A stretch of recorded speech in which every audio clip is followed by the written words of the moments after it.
Let's And, talk about another issue here with Facebook and Instagram. So they are eliminating every post that includes the phrase, "Stop the steal."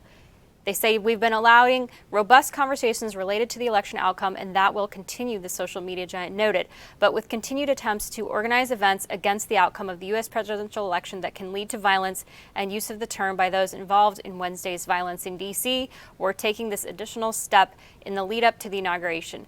It may take some time to scale up our enforcement of this new step, but we have already removed a significant number of posts.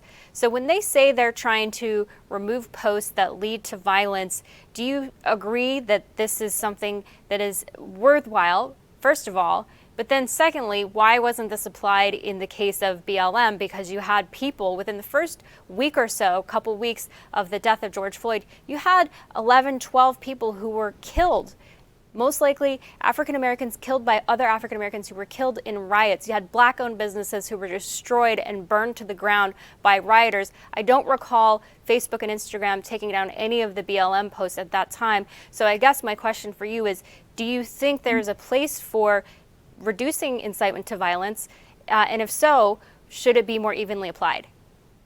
of course, it should be evenly applied. Why did the riots happen so fast? And how did they organize so fast? We'd look up, and within an hour of, a bad decision by a police force, a bad, something pulling over a minority, and within 2 hours they're rioting and destroying a whole city: Atlanta, New York, Los Angeles, tearing up the courthouse in Portland, killing a cop in Atlanta. So how does this happen fast? Social media.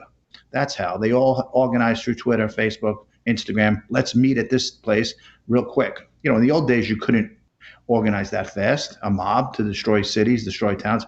Social media, they don't even allow it. They let it trend. When it's BLM, Antifa, it's trending on their Twitter timeline. That's the difference. Where are they going when it's one side? And how many times throughout the couple of years during the Trump presidency did influencers, people like yourself, conservatives throughout the country tell them tech tyrants are going after us. They're going to go in. It's only going to get worse and worse.